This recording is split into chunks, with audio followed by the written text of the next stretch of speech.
And welcome inside the Fox Weather Risk of Weather Impact, the ROWI. We are now in the NFL Week 2. The first week had a couple games that were impacted, of course, by the weather. And I'm not here alone. We got Ian Oliver. He's back. Easy E in the pod. What's going on? Back at it, Week 2. Man, we had some classics. And I think I slept through the fourth quarter of every single one.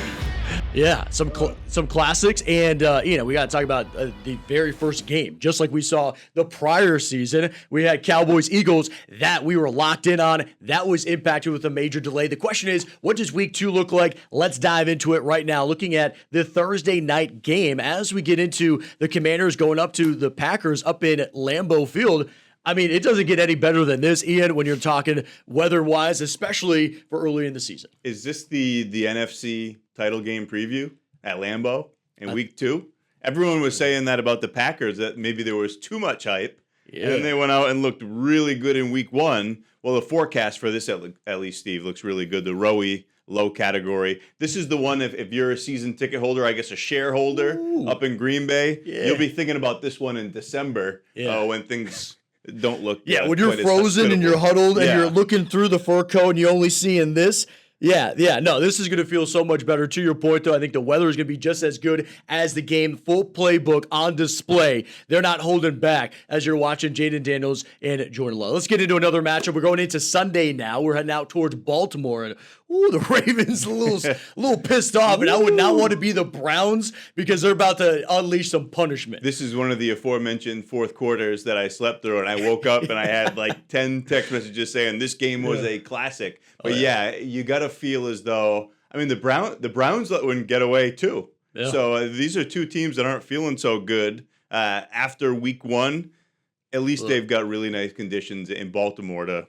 So somebody's going to get back to 500 between the two. Yeah, the Browns, they missed that late field goal. The kicker can't blame the weather on this one, right? No. I mean, look, the wind speed low. It's at 5 miles an hour. The entire total weather impact, risk of weather impact remaining low there in Baltimore. Let's push it forward. Let's get to Cincinnati. Hey, Ian, this was one of the games. The Jaguars, they actually were impacted in Week 1 with some of those storms. Yeah, there was some confusion, too. I think they didn't really know how long that was going to last. That stoppage. It was 3 games, right? The opener. And then we had 2 on Sunday, both in Jacksonville and in Denver. I think Denver is just extended to halftime, which was kind of convenient. Yeah. This one up at Paycor Stadium in Cincy.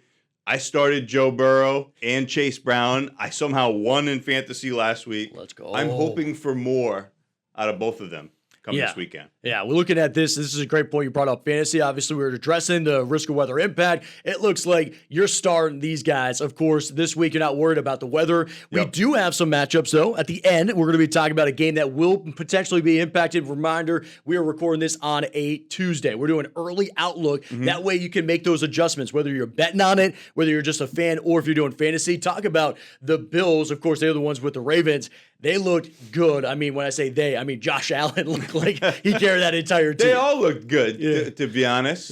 Cook started cooking, as they say, the second half at least. Yeah. I think they're going to come into New Jersey and make things a whole lot worse for the Jets. Not that that's a bold take or anything, but they got a bad taste in their mouth, too. The Jets, after what what happened with Pittsburgh? Yeah. They thought it was old man Rodgers stuck in mud, and he came in and threw 4 touchdowns and let them know about it. Their offense looked good. And again, when you're looking at low risk of weather impact, you're going to have the full playbook on display. You're not going to limit Justin Fields. He's going to be doing just fine. And so he looked good. He looked good. Did. Yeah. And that's the thing is, so can he repeat it, right? Or it was this a one and done type of thing, a flash in the pan. We're going to be able to see that. It's going to be the Battle of New York coming down at MetLife Stadium in East Rutherford. I know it's in New Jersey, but it's the New York Jets, right? And so we start looking at Acrisure Stadium, as you had mentioned, the aforementioned Aaron Rodgers. Yep. I mean, gosh, is he pulling a Tom Brady? I know I should be saying that to you as a Pats fan,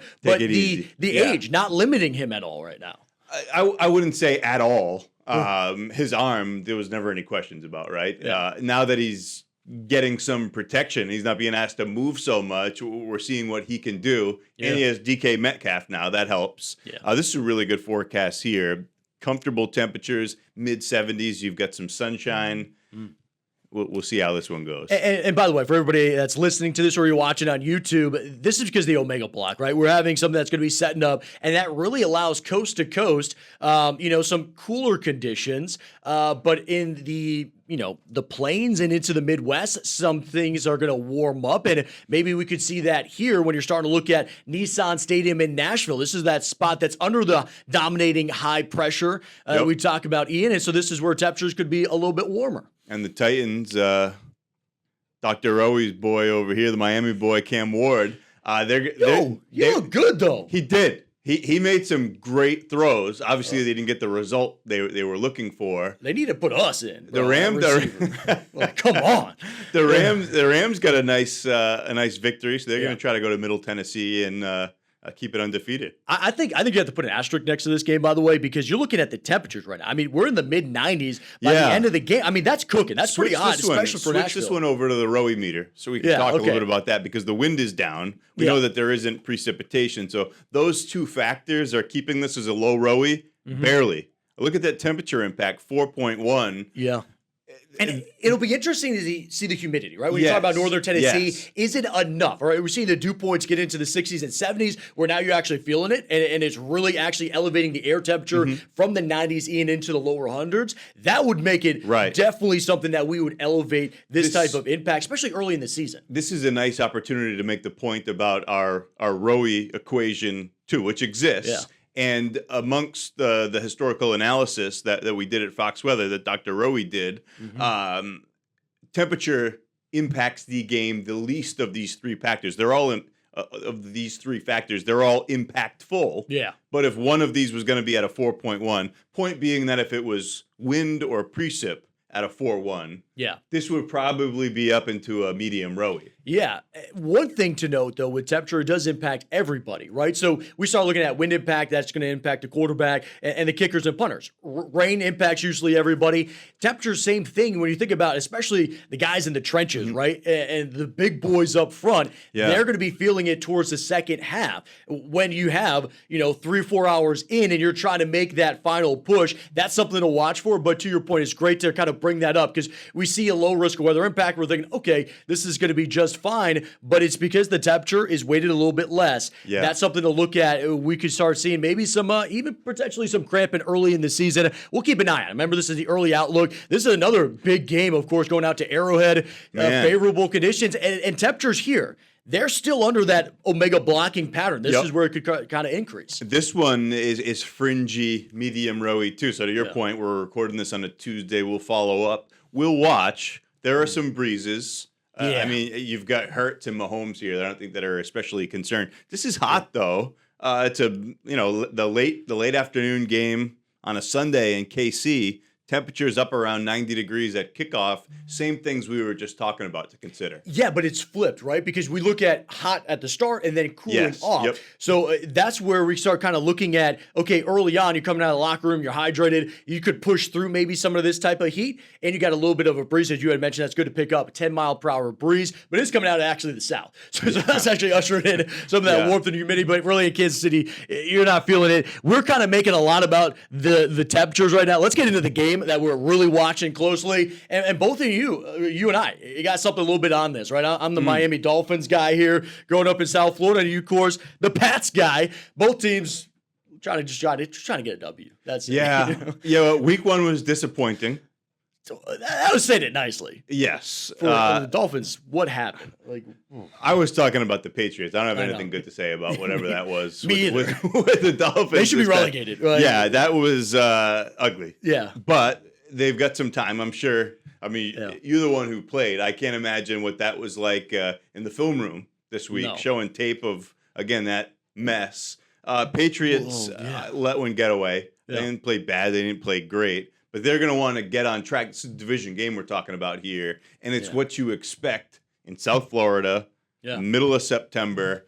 All of these ROWI meters, we're seeing some impact. Yeah, and the big thing with this one right now is we are looking at rain, right? And so it's not the lightning as of right now. It's just the amount of rain they're going to get. But, Ian, you and I both spent extensive time in Florida. You're telling me in an afternoon in the heat of the day, you're not talking lightning right now. I mean, you were just forecasting on your show yesterday. Miami Airport got over 3 inches of rain, and 2.5 of that was in 1 hour time frame. So that's the type of setup. And where it didn't flood, everybody was glad to see it because of how slow the rainy season has been, and they're in pockets of severe and extreme drought in Miami-Dade County. So the rainy season has showed up late. We just don't want it to show up during football, although it could make for some interesting variables here. We can get into that. Yeah, let's get into that because now we start taking, okay, we have a game that we know is likely to be impacted and something to say is this is far out. When you're looking at rain, especially the timing and intensity, that gets tightened up as you're talking about 2 days out. So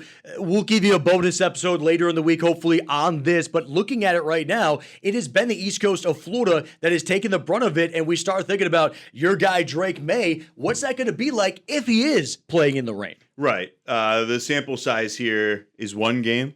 With I mean, this is it was week one. Week one. Yeah. So if you can remember back to 2 days ago, at the time of this recording, it was all right. I mean, this guy's in his sophomore season. Yeah. We liked what we saw. We could use maybe some better weather. So I mean, he threw for 287. That's what I was going to say. I was like, what are you saying? All right. I mean, you guys almost throwing 300. Here's the thing, too. Here's the caveat for the rain game, Ian, for everybody at home. That means it's raining at the start of the game. This does not actually factor in if it starts raining second, third, or fourth quarter. So that is a caveat that has to be factored. There would be more, obviously, history for some of these guys if we incorporated those, but there's really no way of keeping records of that. Now, too, I was really surprised by this. Small sample size for him as well, playing in the rain. I would have thought, okay, in South Florida, this would have been a thing. But talking about what happened in week one, we have to reference, right? It was a massive dud. You think they have to come out here and prove it. But if it's raining, is this going to make it a little more messy, right? We talk about rain is the great equalizer. It's something that, obviously impacts everything. And you're trying to build that kind of cohesiveness with the guys, right? It is week two. And you're trying to build some energy and some momentum, trying to say, okay, week one was just a fluke. We're going to get this. But now even just the handoffs, the snap itself becomes a little more difficult if it does become a major rain game. Looking at this right now, overall, what you're seeing is that the stats just aren't impressive when he's playing in the rain. And we'll see what their run game even looks like. I think Achane had that, a garbage time touchdown. The game was over. The game was ugly throughout. Right. I don't think they showed us anything impressive for ground game if it goes that way. No. Hopefully the Pats with Travion Henderson and Ramondre can get rolling. Yeah. Play some bully ball down in Florida. And then the other aspect of this is, okay, what are we talking about with, bully ball, by the way, I think leans in the Pats' favor, right? Because you're looking at Achane, these guys are speedsters. You can't make those cuts in the rain, right? Yep. We had learned that from our last season of podcast, talking with some of the running backs that have been in the league.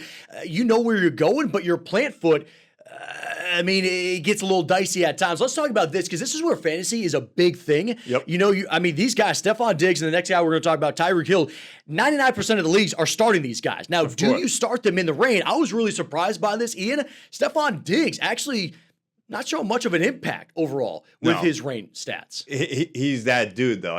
He's played everywhere. He's bounced around a little bit now, but he's most of it being out in Buffalo. You probably get used to playing in bad weather, so he's tested through all this. Next guy, you can see more of a tangible impact. Yeah, and this was actually surprising, but there's something different with this. I want to get your take on it. Is when I'm looking at Tyreek, he's a speedster. Is this Tua or is this Tyreek? What you mean? Right here with his rain stats. Somebody got to get him the ball is what I'm saying. Oh, yeah, I see what you're saying. Yeah, no, exactly. That's what you game planning. And Mike McDaniels, okay, so now are we starting to do a little bit more runs? Are we doing reverses with Tyreek? Because you're just trying to engineer some type of way of getting him the ball. Right. And so I think with this, it limits his deep threat when it's rain, right? And now you're starting to look at those short ones where you're either doing screen passes or you're looking at potential runs with Tyreek. Yeah. But for fantasy, right, we got 99% of the league starting this guy. How do you feel when you're looking at a game setting up like this? I think he's the guy that drives the engine. Yeah. Right now, that team is falling apart. Like, if there's anybody who's going to right the ship, it's going to have to be, you're going to have to go through him. You have to start him because his name's Tyreek Hill. But if you watch the game last week, you don't like what you saw. Yeah. Then you consider that we're going to have weather impacts in this one, and that probably has to temper your expectations even more. So there are red flags here, no question. Yeah, so we'll be watching all of this. By the way, we have to say that all of this was on Tuesday. So a lot of this is going to be fluctuating and changing as we get into this. Which is the worst day of the work week. Yeah, everyone agrees. Ian, in all of this, your big takeaways from week 1 into week 2. Love to get your insight real quickly before we sign off. 1, NFL is back, and boy, did we get some good games out of week 1. 2, I'm gonna need to see something down in South Florida from my Patriots this weekend, and I think we will, Steve. Next time we're talking about it, we're gonna be talking about a 1-1 Patriots team. Yeah, I'll be honest with you. After what I saw with week 1 with the Dolphins, I'm not looking forward to showing up next week talking to you. That's how I'm feeling right now. But we want to hear from you at home. Are there games that you want us to index on more, or players that you want us to talk more? You can always reach out on social media, of course. I'm at Weatherbender. Ian Oliver, WX. Yeah, so come find us, and we will have updated episodes throughout the week. Make sure you check them out. Until then, have a good one. See you later.